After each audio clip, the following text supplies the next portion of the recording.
યાત્રાધામ ડાકોરમાં 5 દિવસથી શુદ્ધ પીવાનું પાણી ન મળતા મહિલાઓ રણચંડી બની છે। શુદ્ધ પીવાના પાણીની માંગ સાથે મહિલાઓએ નગરપાલિકાની કચેરીએ પહોંચી હંગામો મચાવ્યો હતો। નગરપાલિકા કચેરીમાં ચીફ ફાયર ઓફિસર હાજર ન હોવાની પણ ડાકોરના નાગરિકોએ વ્યથા વ્યક્ત કરી હતી। ડાકોરના લોકોએ કહ્યું છે કે શુદ્ધ પીવાના પાણીનો ટેક્સ લેવામાં આવે છે, પરંતુ શુદ્ધ પાણી મળતું નથી। ટેક્સ ભરવામાં મોડું થાય તો પાલિકા તંત્ર કનેક્શન કાપી નાખે છે, પરંતુ તંત્ર પાયાની સુવિધા આપી શકતું નથી તેવો પણ આ આક્ષેપ ડાકોરના લોકોએ લગાવ્યો છે। पानी नहीं आवतु हमारे छोकराओ नया धोया वगर भी रहे कपड़ा धोवानु रहे पानी वगर बड्डो खावा तो चले पानी वगर ना चले।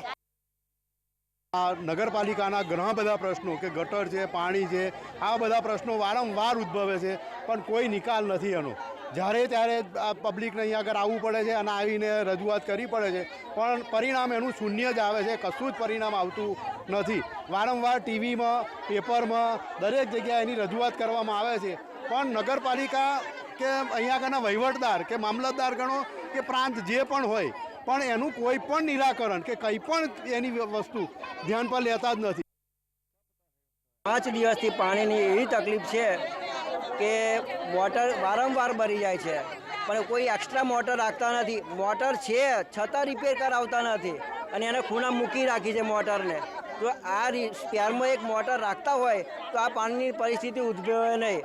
અને જ્યાં પાણી નથી પહોંચતું એવું દલાપુરા, સિપાવાડો, રામદાસ ફર્યું, મંડોળા ફર્યું, પછી ભોયવાડો, બારોડા, એમાં કોઈ ટેન્કરની વ્યવસ્થા નહીં।